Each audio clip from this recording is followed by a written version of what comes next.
Hi everyone and welcome back to my channel. Today I have my September wrap up of all the books I read in the month of September, and let me tell you guys, we did pretty good. I do have my iPad here with the stats in front of me because that's my favorite part of filming these videos. So in the month of September I read 13 books, and I actually, even though I read 13 books, I took 17 books off of my TBR. We don't need to talk about how many books I added to the TBR. I don't even know that number off of the top of my head, which is probably the best for my sanity. But we'll get into it. So I did read 13 books and I DNF'd 4 books.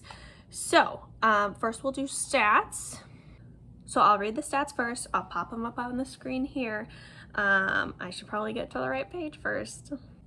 All right, for the month of September, like I already said, I read 13 books, which consisted of 703 pages.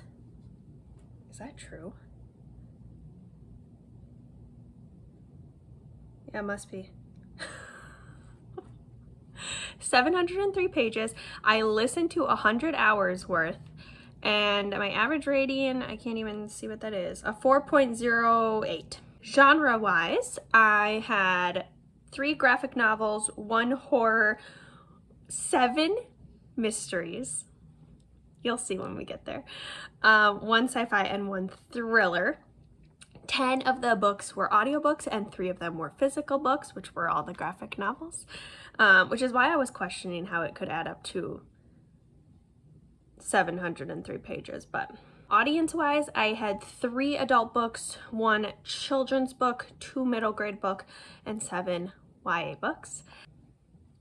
3 of the authors were debut, 3 were new to me, and 7 I had read before.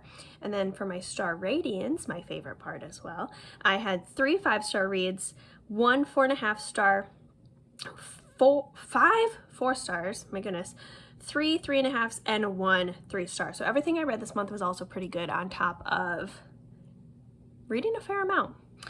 I also want to preface this, I'm filming this on October 1st. One of the books that I will talk about at the very end, I technically, I finished 20 minutes into the first day of October, but it goes with the books I'm going to be talking about at the end of September anyway, so I will be including that book as well. So in case you're like, why are you talking about 14 books? Well, technically we're going to talk about 18 books, but whatever. So I want to go through the DNFs first because I think I'll just get them quickly out of the way, as to why I DNF'd and why you won't be seeing them on the channel anymore. So the first one was This Vicious Grace by Emily Thied. This happened to me last time. I talked about this for a short time in a reading vlog that I did this month, but this is basically your typical YA fantasy book, at least from the first like 50 pages that I read. Which fantasy, if you know anything about me, is not super my thing.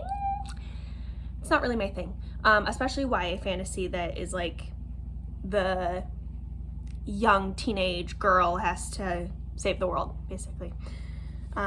And that is why I DNF'd this one.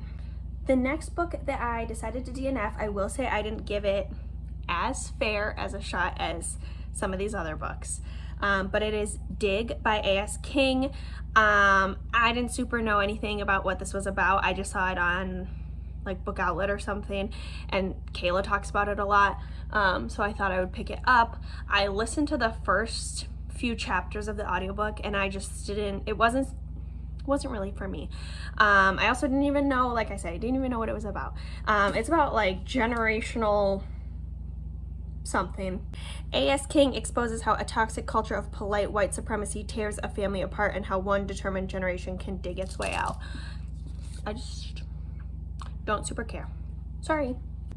Next book that I am also gonna DNF, A Deadly Education by Naomi Novik. I will say I read like half of this book. Well, I listened to half of this book, and I don't know why I thought that all the fantasy girlies were saying that this was super good. Maybe they were, But then I went back onto my Goodreads and I was looking at what other people had rated this, because like halfway through the book, nothing had really happened.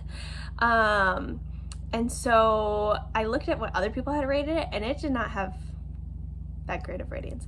Becca and Gavin and all the people that I watch who typically do like fantasy had given this like 3 stars.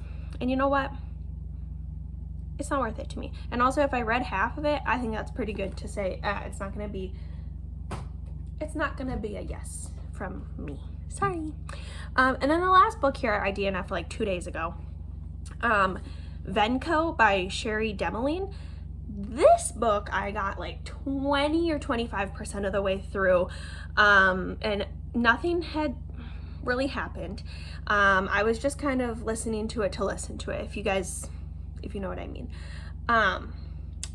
But there was a scene, so in this book there's like witches, they're like modern day witches, and a witch hunter, and the witch hunter is written like you're the most villainous person possible. He is like misogynistic and sexist and gross, and like he's so gross. There was like a scene where he is like flirting with the airplane attendant girl, and then he like brushes her off and yells at her, and then he like starts flirting with her again, and then he takes her into the bathroom at my plane, and I don't need to go any farther, okay? I said this is so gross. I'm not reading this. Normally I don't care about stuff. Mystery thriller type stuff. You guys, content, you know what I mean? But like this, it was just written so grossly that I like had to skip ahead, and I never do that in a book. And the fact I had to do it for this, I listened to it like maybe a few more chapters, and then I was like, no. No, what we're not gonna do, that's what we're not gonna do. So now that we're like nearly 10 minutes in to just DNFs, maybe we should get to the actual books. Okay, my alarm started going off and it cut the video. So as I was saying, They're Vicious Games by Joelle Wellington. I rated this 3.5 stars. In this one, we're following this girl who wants to like get into Harvard or something, and she gets in a fight with another girl, and because of that she gets put on a blacklist and like can't get into any of the prestigious Ivy schools that she wants to get into. And so she has to take, well, she doesn't have to take part in this game situation, but the school that she goes to like a prestigious, pretentious boarding school, and the founding family of this school has like a game thing that they get invites to, like 12 not young, but like 12 teenage girls that go to the school get invited to this games, and if they win, they get to like power and the association of being known with this family. They don't win like any other prize. There is kind of another prize, but that's spoilers. Besides the point. So obviously with the 3.5 star, it wasn't my favorite. I think I was expecting more from this. I think maybe I wanted more of an adult take on it. I think if this was an adult thriller, it might have been better. Maybe like a college setting. I'm not sure. It just didn't hit what I wanted it to.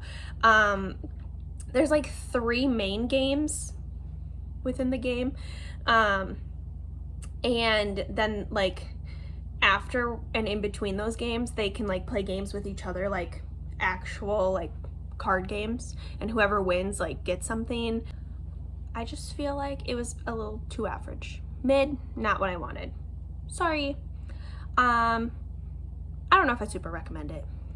Moving right along, I have a Dangerous Collaboration by Deanna Raybourn.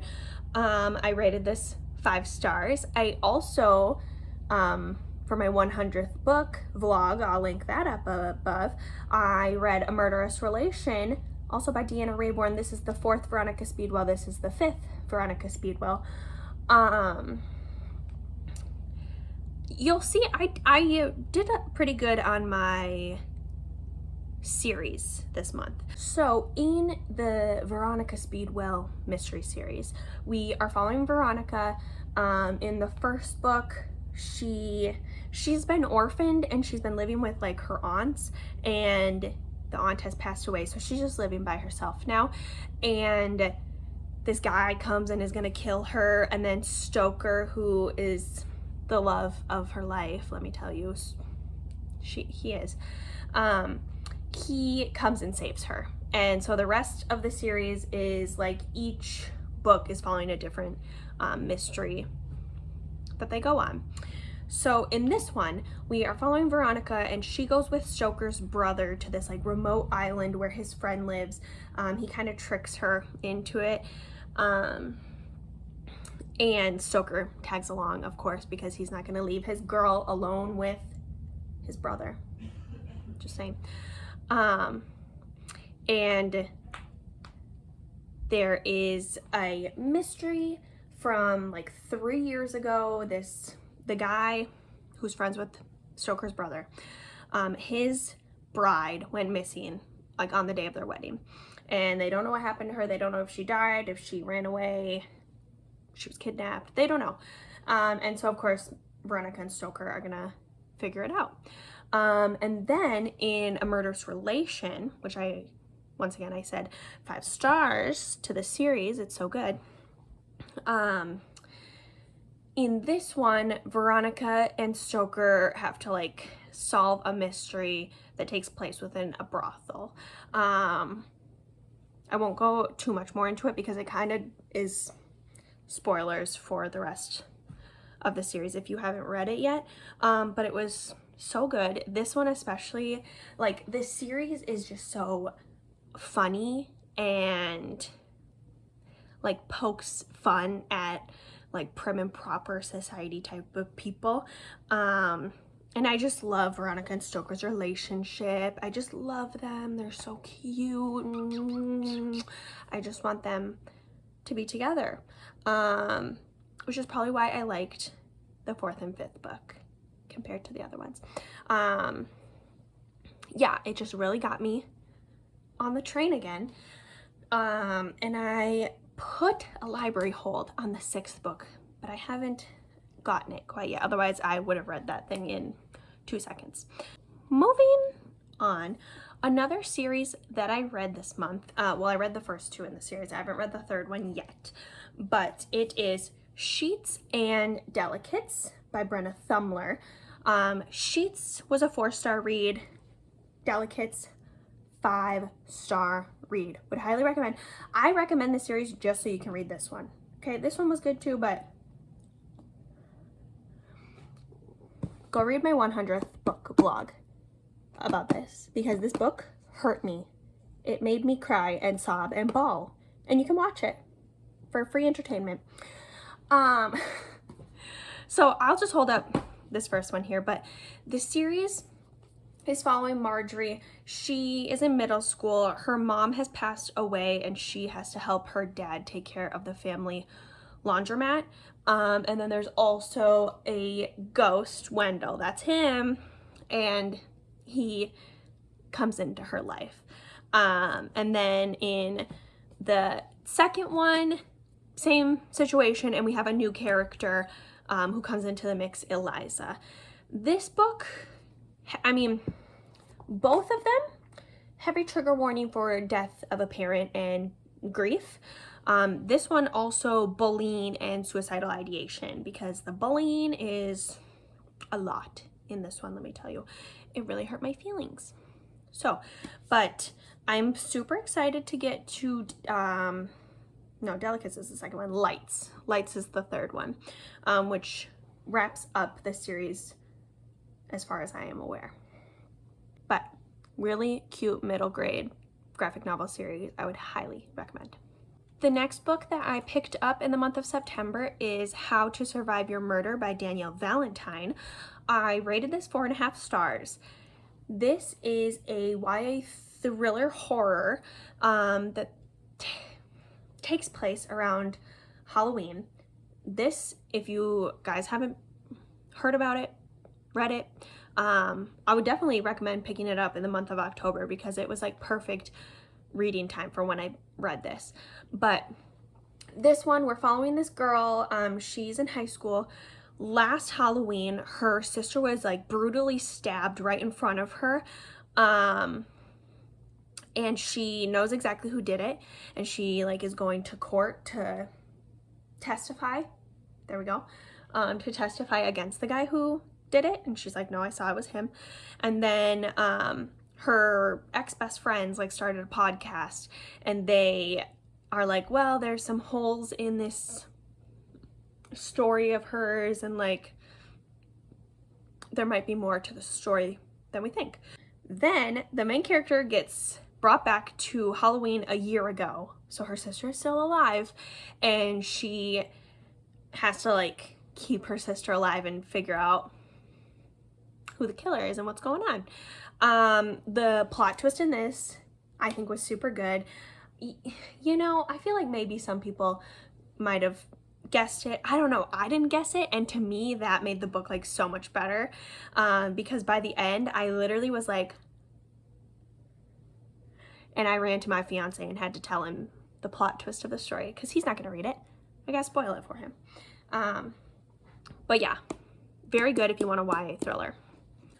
Moving right along, I picked up Minerva Keene's Detective Club by James Patterson and Keir Graff, which I think maybe Keir Graff wrote it and James Patterson is, you know, I won't get into it. I won't get into that. But I rated this 3 stars. This is a like children's middle grade book. I will tell you, it's reads very, very low middle grade.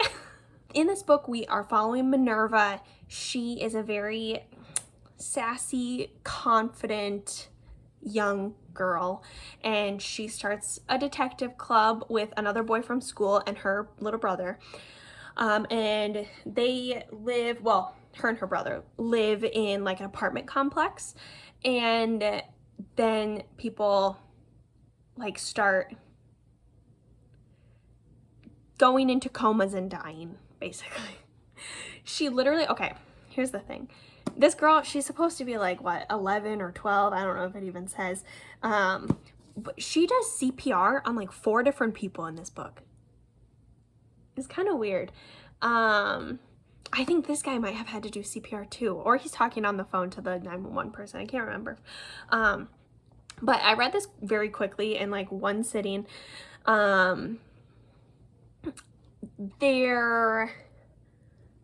It was really reminiscent of Only Murders in the Building, if you guys have seen that show with Selena Gomez. Like, that's the vibe. But besides that, it was just like a very young detective type story.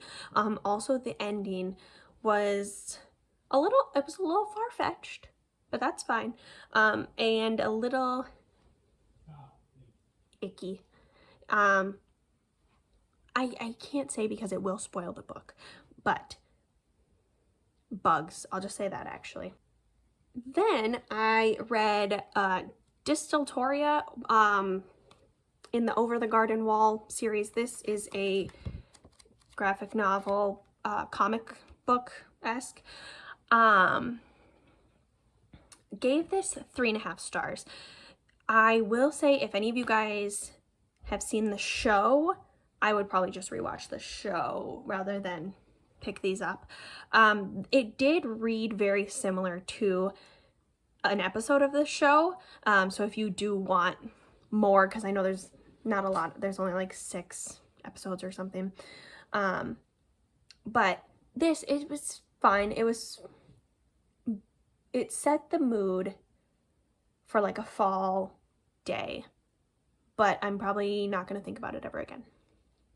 And if I wanted to consume the story, I would just watch the TV show, to be quite honest with you. I do have a second copy, not copy of this one, but I do have the second one, which is called Circus Friends. And I don't know if I'm going to read that one or not, because that one, the art style doesn't match the art style in this one, which is weird to me. But yeah, that's about it for this one. It was just kind of mid. I'd rather you watch Over the Garden Wall show than read this. Then I have Where Echoes Die by Courtney Gould. This is a 3.5-star read. It's a very interesting book, to say the least. In this one, we are following Beck, this girl, and her mom has died. Her mom, it used to be a journalist, and there's this town that her mom was like investigating, kind of. It's like this very small, weird town in like New Mexico or Arizona or something, in the middle of the desert. And basically, this is a sci-fi book about grief, to say the least. I will say Courtney Gould does a good job of like writing about grief and like that just sad, depressed teenage girl feeling. If you guys have read The Dead in the Dark, she did it pretty good in that one too. But like I will say the ending is what kind of made me bump it up to 3.5. Otherwise it would have been a 3-star. It was just kind of to me, and I can't even explain why. I just feel like not a ton happened. I didn't super care is the like nicest way for me to say it. I just feel like I didn't really care, and then the last like 20 pages of the book, she kind of made me care. Do you guys know what I mean? I don't know. That's just how I feel about this one. The next book that I picked up on Scribd is The Golden Spoon by Jessa, what's her name? Jessa Maxwell? Jessa Maxwell. I rated this a 4-star. This is like a locked door cozy mystery about the Great British Bake Off, essentially. In this one, we're following quite a large cast of people, but I still found it like pretty easy to follow because I think each person kind of has their thing. But we are making a recording of this show that is essentially the Great British Bake Off. And then like things start kind of going wrong, and each thing like kind of steps up more and more and more until there's a murder. So I gave this a 4-star. I did like it. I think the cozy mystery part of it was really good, and how there's like we're like locked and stuck in this like mansion kind of. But I do think I think the ending was good. I can see why people wouldn't like the ending. I thought it was good, and even though it wrapped up a little like too nicely, I was satisfied with it. I also really liked like all of the times they like talked about like cooking and food and pastries and stuff like that. That was really fun. This is a hard one. I feel like I have to defend my rating of this one because like I had a fun time with it, but I can see how other people wouldn't, or would think it's like a 3-star, a plain average read. So I do think also the like timing that I read it was really good because it was like really like cool and starting to feel like fall here when I read it. So that is that. And then, ladies and gentlemen, the next 4 books that I picked up are all in the Truly Devious series. The last 4 days of my life, I have read one of these a day. So we have Truly Devious, The Vanishing Stair, The Hand on the Wall, and The Box in the Woods. The first 3, Truly Devious, Vanishing Stair, and Hand on the Wall, are kind of their own little trilogy. And then The Box in the Woods, which is the book that I finished technically in October, but I will be talking about it right now, is kind of like a separate offshoot mystery following the characters from Truly Devious.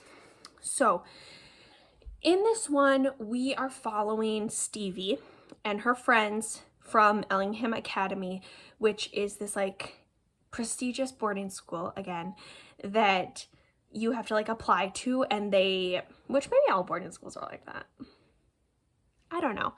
They apply and say kind of what their special interest is, and then the school like accepts or declines them and like can help them on their way. But the school has like a mystery surrounding it because like almost 100 years ago, the guy who owned the school, who started the school, his wife and his daughter went missing, and Stevie wants to solve that mystery because it's like a famous cold case. It hasn't been solved yet. So that's what's happening in this one, and then a classmate dies, so then there's like 2 cases to kind of have to solve. Oops.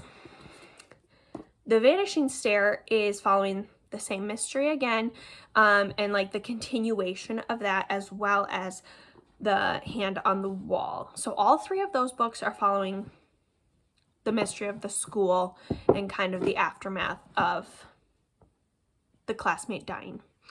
And then The Box in the Woods is like a summer camp, also solving a cold case from like 50 years ago or something. It was a pretty long time. I think it was like in the 70s or something.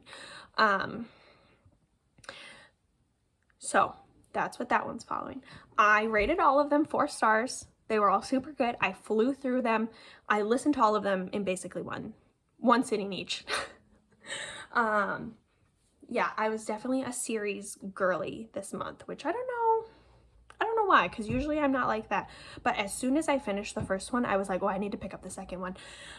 Which I will say, this, funny enough, Truly Devious was in fact a reread for me. I read it in 2020 and I did not remember anything about it except for the main character's name was Stevie and we were at a school, which is like the basic premise of the book.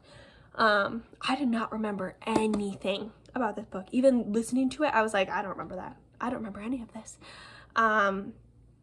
Which is good because then I had gotten the second one, but I didn't pick it up. And I was always thinking in my head, oh, I'm gonna have to reread Truly Devious if I want to read this one. And you know what? I'm glad I did, because it's a good series. And I already have 9 Liars, which is the 5th book, ready to go because my hold just came in right before I started filming this video. A lot of books off the TBR this month. I hope you guys enjoyed this video. If you did, you can leave a like, a comment, you could subscribe if you want to. Let me know what you guys picked up in the month of September and what you're most excited to pick up for October, because I'm very excited for October. I want to get through as many of my mystery thriller horror books as I possibly can. But yeah, that's it from me. I hope you guys have a great rest of your day and a great reading month in October. Over and out.